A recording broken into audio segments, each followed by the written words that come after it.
okay? No, yeah, sure. Right, ready to start? Yeah, go on. Okay. Hello, good evening, and welcome to my last off-the-cuff video for the year. Don't panic, for the year. I haven't done it for quite some time because I've been trying to get people together to do it. Today, I am in the presence of Damien. I'm here to interview Damien Nemard today.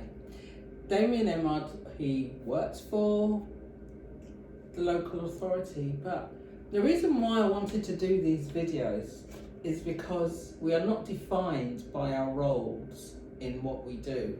There's so much more to us. I don't know whether you've seen the previous videos that I've done, and there's so much depth into the people that I video. I just choose random people. All I have to do is hear one thing that sparks me about them, and that's it. I want to interview them.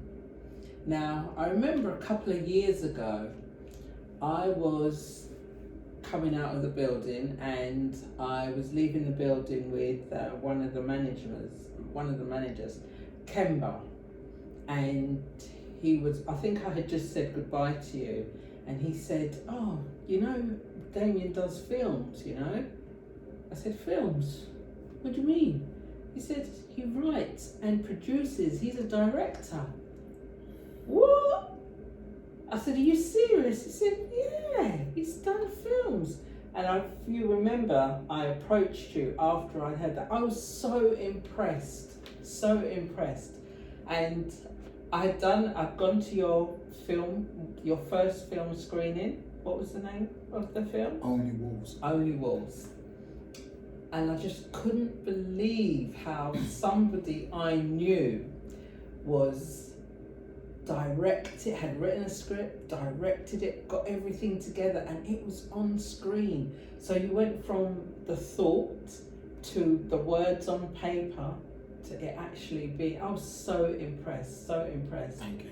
But you know, we're here to talk about you, Damien. I don't have any script. You know, there's no kind of list of questions that I want to ask you. The interview is run by you. Of course, I will ask the first question, the initial question, and then it will just go on, flow from there. If it gets to a kind of like a stale moment, I always have my box of questions handy. Sure. All right. So, Damien, do you want to tell us a little about yourself? Where did you come from? Where was you born? What's your journey from where you came from to, you know, school maybe? So, I was born in London, and then I went home to Jamaica, where my family's from, and I was about 6 months. Oh. And then I came back when I was 8. Right. And then, I went to school, primary school, Walthamstow, and secondary school. Okay. So where did this interest in filming, writing, directing, when did that come? I think I've always had it since I was young. Maybe it started with acting. Oh, okay. And then What, in the school plays, like? not really. I never made it to a school play, but it was always like an ambition to kind of get into that. And writing, just movies, love for films and movies, Right. and just entertainment. I was into that kind of stuff, a bit different from my friends, more of a, more into that kind of stuff, should I say. And and then I think it was about 10 years ago maybe, or longer, a bit longer. I was doing a job. I think I said this before. I was working a normal admin job, and I was just my mind was always wandering into the arts, writing, more into writing. So then basically I wanted to write a novel, and then I went to university to do a master's in creative and professional writing. And when I got there, I met people, I met professional writers that was really successful, that published books. Right. I got an A for one of my when the first module I got an A for that, which was called is it Elements? I think Elements of Fiction or something like that. Do you remember what it was about? It was just about, you know, every week you'd read a book, and then you'd have to submit a short story, Okay. or a particular task they asked you to write about. And Matt Thorne, who's like some big author from Bristol, quite famous. Like if you Google him, he'll pop up. My work fell in front of him. He ended up with my work, but he never lectured me. But he was one of the lecturers on the course. But he worked on the novel side of the course, not the creative and professional. Right. He worked on the creative writing, the novel masters, and I was on the creative and professional writing. But he received my work to mark. He gave me an A, and that kind of went from there. So when I got that A, I just got encouraged, and I just went from strength to strength. And when I went to the masters, I wouldn't say that my work was like my writing skills was as strong as everybody I was up against. Right. But I think what took me further was my ideas. Yeah. And that's what he wrote in his feedback. He said that he found that my ideas were quite like daring, like quite different. Right. I was pushing the boundaries. Yeah. There's a lot of people there that was writing about safe stuff, comedy and middle class problems and stuff like that. Right. And I was writing about, you know, where I'm from, my communities, and kind of just more things that are more relevant to what's going on. Yeah. So I think from that moment, it just kind of encouraged me. Can I ask, what was the film that really inspired you when you said, that's the one, that's what I want to do? Was there one? I couldn't really say, because there's so many of them. I'm a fan of so much different things and different genres as well. I'm just trying to get to that point where you thought that this is really what I want to do, this is really what I'm interested in. I couldn't really say, but I would say that basically when I finished the masters, I was trying to get the manuscript that I had wrote for my dissertation. Right. Okay. I was trying to get it read. I was trying to get it to agents and publishers. And in the end, I kind of, because a big part of creative industries is a big part of it's rejection. Yeah. You will get rejected, and they say that rejection makes you stronger. Hungry for it. Yeah. And I can't remember why, but no, I reached out to an actor one day. I just saw he was on Facebook, an actor from Top Boy, the TV show Top Boy, and I said to him, if I wrote something, would you be in it? So he said he'd have to read the script. So then I just wrote a script for him to read. Right. Okay. And so then he said yes, he liked it. Whoa. So when he said he liked it, then the filmmaking began. So because I couldn't get a director to do it, I had to do it. So that's how I fell into directing. So it was always really about writing. And then cinematographer, I met a cinematographer called Chris Ferguson through the soundman Ben Metzers, and he read the script and he liked it, but he was already established in the industry. So he had done feature films and stuff. He did a feature film that's on Netflix, so he was already up there. On his way. Yeah, he was already in the industry. And he's bigger now, but he was already in the industry. And he said, "Oh well, I've read it. I can see you won't have the money to fund this. So if you can just give me a couple thousand for the lighting and for the hiring of like a van, and I will do it for free. I'll work for free to shoot your film." Gosh. And so when I have people contacting me, a lot of people see me on Instagram, they think that I had tons of money with that first film. They've heard how I've got this cinematographer and he has this high-tech camera. But what they don't understand is that it was all for free. They shot it for free. So amazing. yes, of the strength of the script. Gosh, and people would never believe it, not because it's above you, but because that's something so great, a director to direct his own films. Because I see Damien come in the office every morning.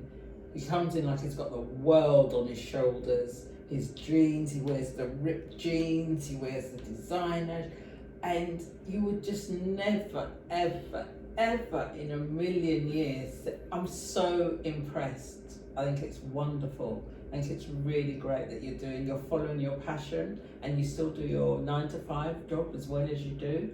And I hear you in meetings, and I hear the passion. You're a very passionate person. Once you know what you're talking about, you know your game, you will talk about it till the cows come home, and you're very expressive in it. I love to hear, I know you think you're managing material the way you're in the office and everything, you know, but it suits you. It's especially not when you talk to me like my boss that, you know. But I just really, I really admire. And I went, like I said, I went to see both of your screenings, and then Damien had invited me to be a runner for his 3rd film. A runner? What's the runner? Oh no, just come on the set and everything. You know, you might have to go and get teas or coffees and stuff, but you know, just come. I thought, okay, all right, I'll come along. And you had medics, you had security, you had stylists, you had makeup artists, the sound man, the microphone, the full works. I was in awe of it. I'm still talking about it now. It was great to see, and now whenever I see even an advert, I have so much respect for it, because I see the work that goes into it, you know, and to see somebody that sits opposite me at work, and to see him in a different light doing what he loves, it was absolutely remarkable. I loved it. The people that you had, you took command, you took control, but you're not arrogant, you're so humble with it, and that's one of the things that I really like about you. You don't you don't order people around. You've just got a way how you speak to people and how you just command respect without commanding it. I think it's just I think it's really good. I really love it. I appreciate it. I really love to see it. You know, most people, they underestimate me anyway. I'm not sure where that comes from, but I believe now it plays to my advantage. So it doesn't matter how I dress. I could be wearing a suit, they underestimate me. I could be wearing jeans, they underestimate me. So I've been in every scenario. I've been there, I've done that. When I speak, sometimes people think, oh, he's just talking, but I've actually experienced a lot more than the average person has. So they think even some people older than me, they think they've experienced more than me, but my life I've been through a lot, and I've achieved a lot and done a lot, and I don't talk about it because one, sometimes I feel that it's corny to just start a conversation. I'm a director, I've worked on a film set, and I've done this and I've done that. Half the time they don't believe it anyway when I'm saying it. And the level that you described at the set that you attended on the weekend, which was a really, I even feel it feels weird to say, but it was a very good level for you to witness, for you to come in at. People won't believe it if I tell them. So I just don't really talk about it. And then I've got a master's. I don't tell anybody. I don't put it at the end of my name. I don't. And also, it's just, I want to just be who you are. It's like, it's who you are, right? So if you've got a PhD or a master's or something after your name, that's who you are. You've worked hard to get that, and you want people to know. I don't really need to tell you who I am or what I'm about. And also, I try to be humble as well, because I really do come from a humble place, and I'm with a different groups of people. So as you saw in the film set, you saw like white middle class people. Yeah. You saw black people. Yeah. Black people with degree. You know, there was every type of person there that was there, and I also brought that to the film set. So I made sure that, you know, you were there. You're my colleague. Nyanka was there. She's my colleague. I had my friend that I grew up with. There. I had my team that worked with me behind the scenes. They were there. Even your son was there. Even my son was impressed. there. Is that the cast? He said. Yeah. He was so impressed. So, you know. So it's good for him to see.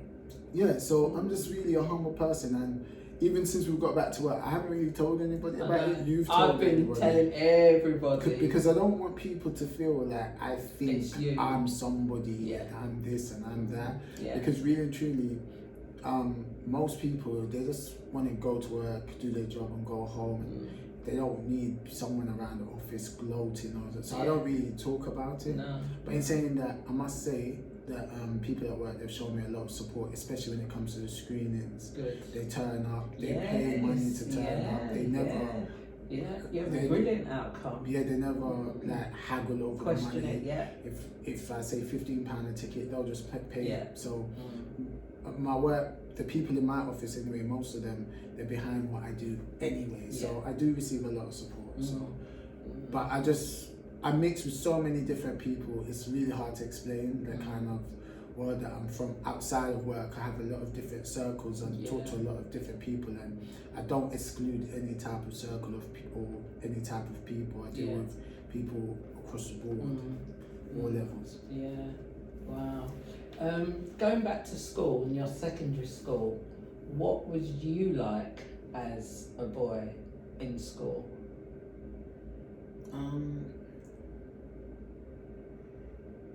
It's hard to, well, in terms of work, school, I loved English. Right. And I loved, but I went through phases, you know, but I loved English.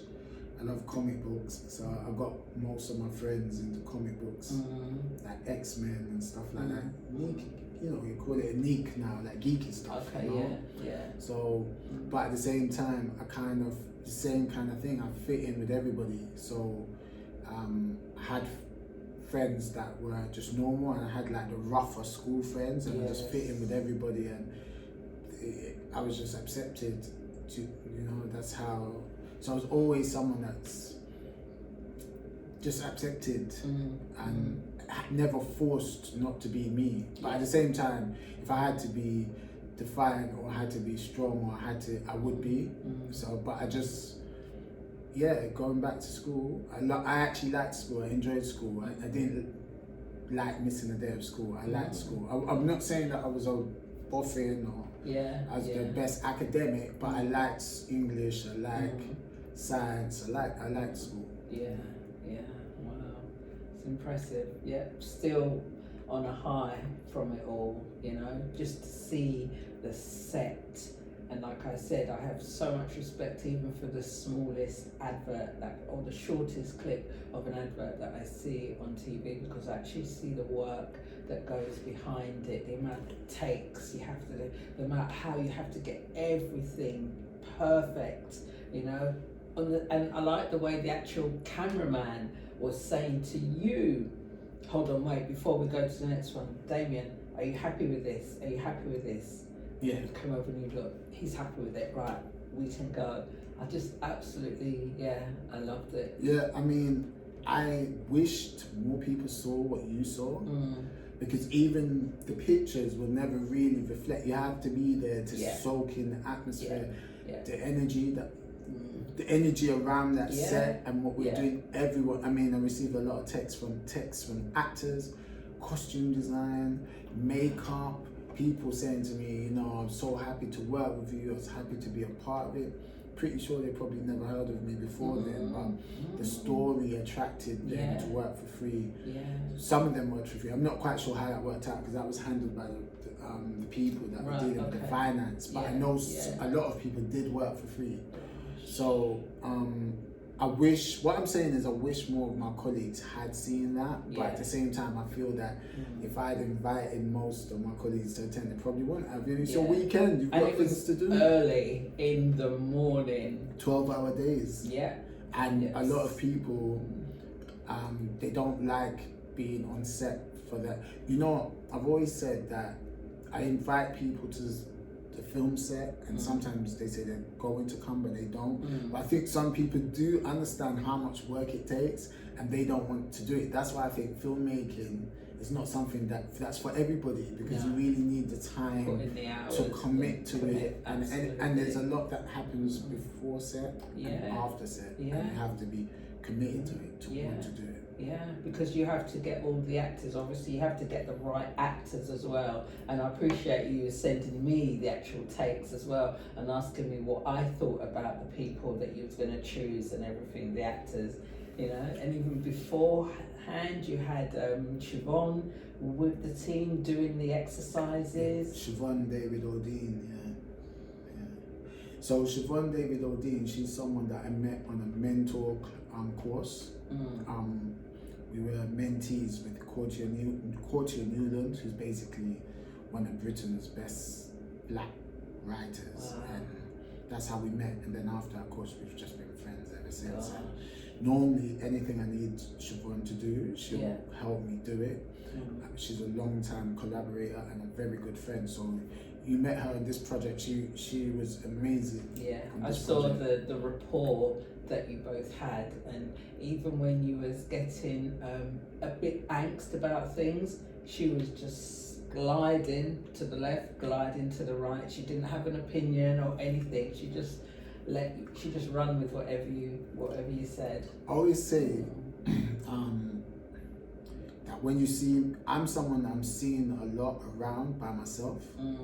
So people see me by myself a lot. Even you know, before you started sitting on my floor, like when everybody go to lunch, sometimes I'm not with them. I'll just go my own way and do my own thing. I'm not excluded, but people often see me by myself. But I always tell people there's a lot of people behind me that you don't see, and that's true in every sense of my life. So if you see me in my local neighborhood walking around by myself, you are mostly there to see me. But I've got a lot of friends, a lot of associates, a lot of people that support me all the time, not some of the time, all the time, and you just don't see them. So when I made my first film, my friend let me use his house, his 4-bedroom house.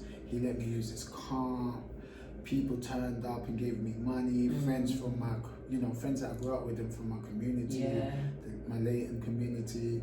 And with the same thing with the directing, I've got writers and people behind me that people don't see. When I say behind me, I mean Siobhan, for example, Charlie McTaggart, and there's others as well that I don't always name, but they're there. You don't see them, so I have a good network of people that I can count on and ask to do things, because my main strength is really writing the scripts and directing. So and I also don't have time to do everything myself, so I need people to chip in and help me. And for anyone that would like to get into this kind of thing, I would say try to be around like-minded people, because you're going to thrive off of being around people that want what you want, think that are passionate. You can't just send anybody rehearsal clips or anybody a script to read. They have to have an interest. So that's a tip for anyone that's into, be around like-minded people, because that will help you. And that's really in anything that you do. That's like life, really, isn't it? Being around like-minded people. Gosh, So what's next after you've done this film? Obviously, it has to go through the editing and post-production. Right, okay. And what's next for Damien? What's next for Damien? Is he going to be directing all the time? That's a good question. I mean, I've got. It's hard to say you have plans, because the thing with filmmaking is that the people that. Let me restart.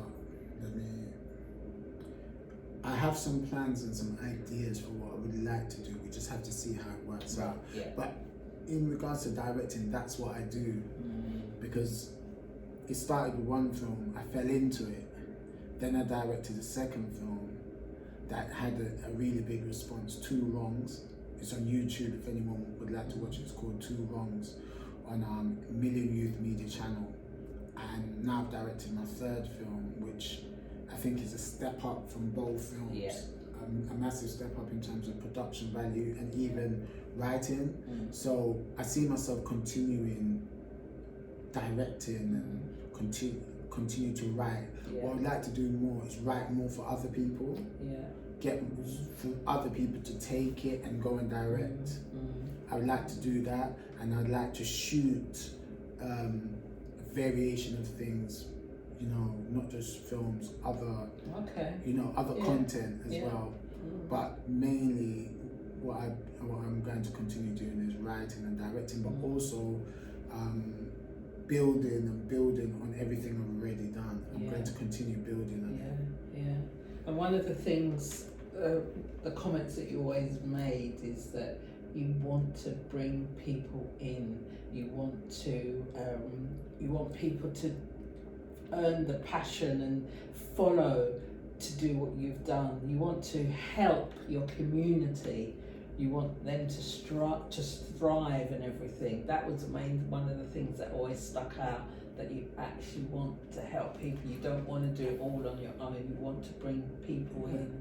I'm like that in life anyway, and it's held me back sometimes, because sometimes, you know, you'd like to fight for people. You want to bring people.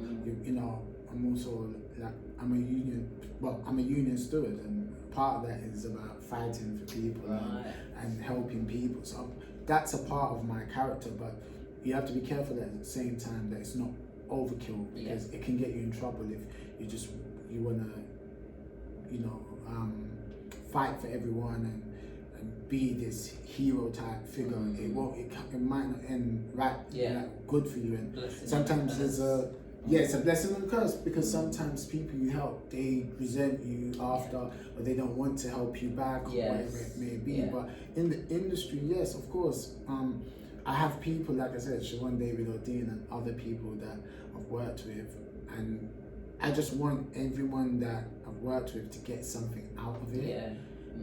And also to fulfill what they want to fulfill. But you can't make them turn up at a film set at 7:30 in the morning. You can't make them do it. The runners you can. Yeah, you was a good runner. You was a good runner. You were very good. Don't mention it. I've just got some questions here, and maybe you can pull one out, because I want to know who Damien is. We know he's a director, we know he works for. Don't look at the questions, put your hand in and take it. Put your hand in and choose a question. Try not to read them before. There's a question on one side and a quote on the other. It's a question to yourself. Yeah. So I'll answer it. Yeah, the question that you read, answer it. If you didn't have to work, what would you do with your time? I'd be doing what I'm doing. I'd be making films. I think I'll be making films. I'll be even further deep into the industry. But I'll also be traveling more. I spend more time with my son. So that's what I do, travel, spend more time with my son, and continue to develop content and shoot films, and that's what I'll be doing. So, at the moment it's short films that you're doing. Would you like to get on to feature films and mini-series and all that? Absolutely. My uncle from Jamaica, the same age as me, asked me, he said, when will your work be on Netflix? But I think that's the wrong way to look at it. And then a lot of young people, you offer them opportunities to be in these projects, and they ask you, is there money involved? As soon as you say no, they don't even respond to you. But for me, I don't look at it like that. Of course, money is an objective, and we as people of colour should be looking to get paid at some point. But I believe that this industry can take a while. It can take time. Yeah. Okay. Yeah. You need to build yourself up. Yeah. You need to build up your experience. You need to show people that you can do the job. Mm-hmm. And you'd be surprised, not yourself, but you'd be surprised how many directors and writers have been down a similar path, but it's taken quite a while. Yeah. So my uncle asked me what I'm doing after one film. It's not really, it takes time. It takes time. And then money, when you start, I don't think you can be 100% money driven. If you can get something out of it, then do. Oh, good. If you can get some kind of, money, then great. But that shouldn't be your purpose. And then lastly, wanting to do things for fame, you shouldn't, recently dealt with someone that's more, some people are in it for fame and recognition. You've got to do, in my opinion, you need to do it for the love of the art, for the craft, and to develop yourself, not just for those things. Getting big overnight, getting paid, and fame, and superstar recognition. I don't think that should be that. This is me personally saying this. I don't think that should be someone's motive when getting into creative industries and something as multi-layered as filmmaking. It's a journey, isn't it? It is a journey. Starts way down there.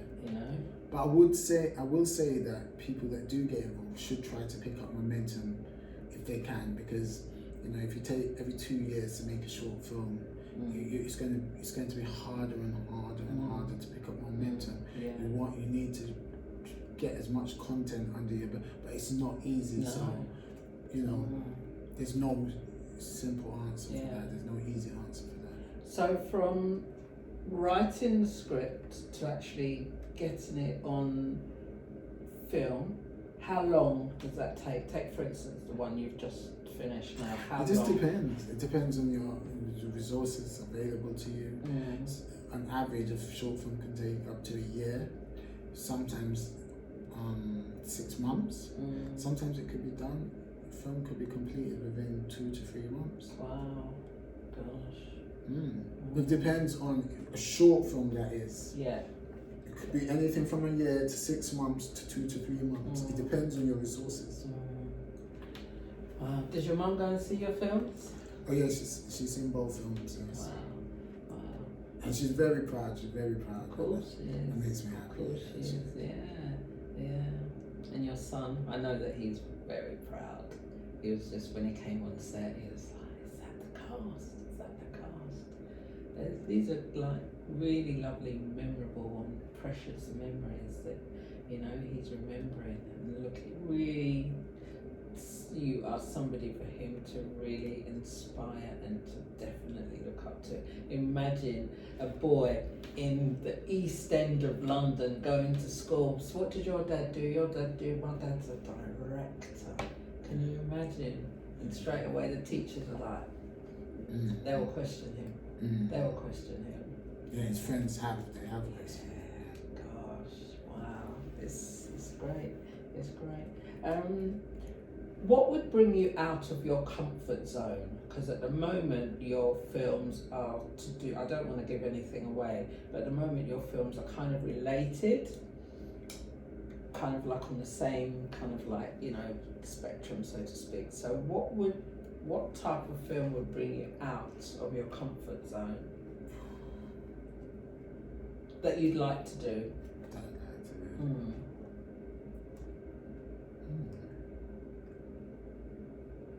I think my films are urban based. Yes. Characters, for characters that we live and we're around all the time. So doing something completely opposite, like something from a different time period or with completely different characters, I believe I have the ability to do it.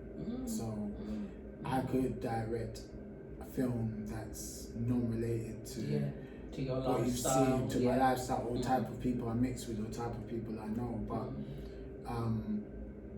again, you need to demonstrate a track record of being able to direct and to do things. And I think this new film send me in that direction. Though the characters are from this world, the style of the delivery, the execution of the script, I think it could be any race. That character who's a black young female for 15 years.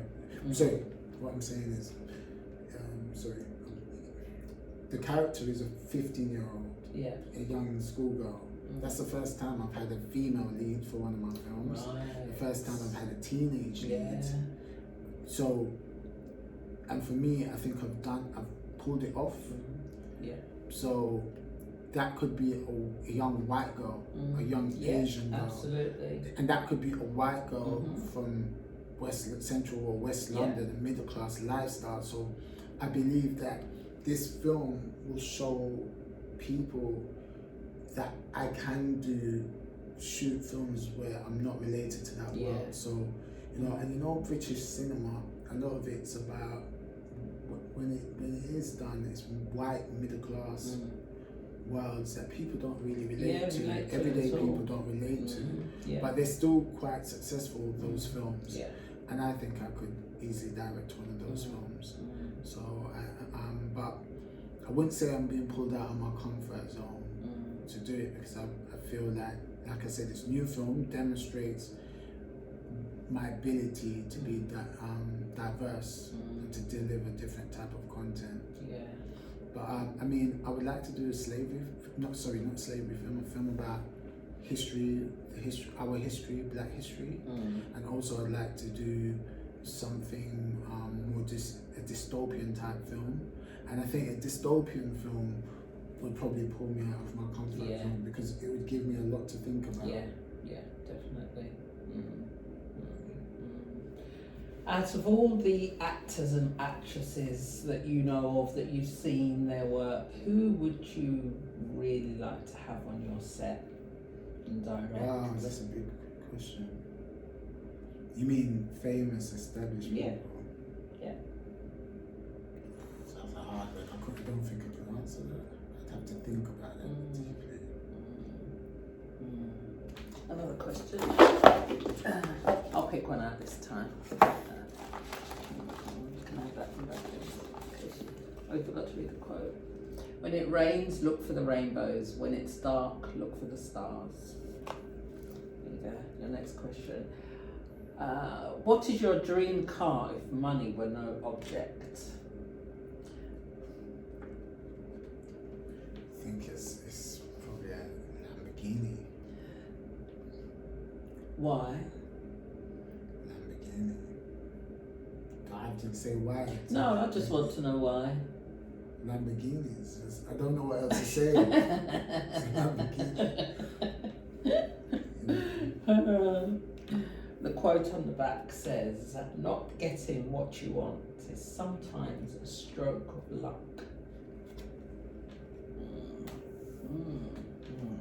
That's interesting. Yes, yeah. So, did you always want to be a director or something in the film? I think, that's what I wanted to be in this area. I always wanted to be in this area. And I think growing up, and I'm sure other people relate to this, there wasn't really much opportunity for young people, black people, or not just black people, people of colour, to get into the arts or to get into any kind of.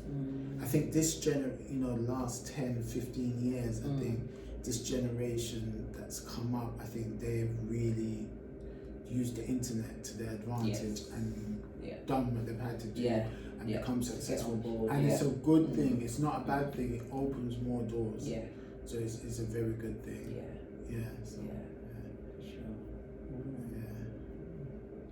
Wow. I hope this just about wraps us up.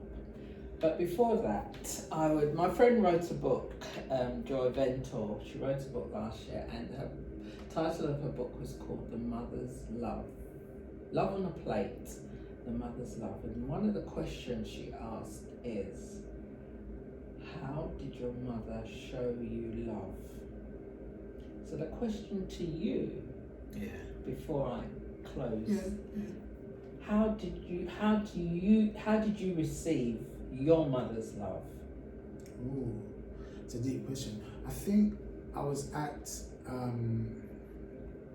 was it her reading? And that question was asked. Yes, how did I receive my mother's love? Yeah, because how she showed it to you, you might have received it in another way. It might have been something as simple as her being at the school gates. Yeah. You know, it might have been, but for her, it might have been her making sure that your uniform was pristine, you know. My mum always had my back growing up.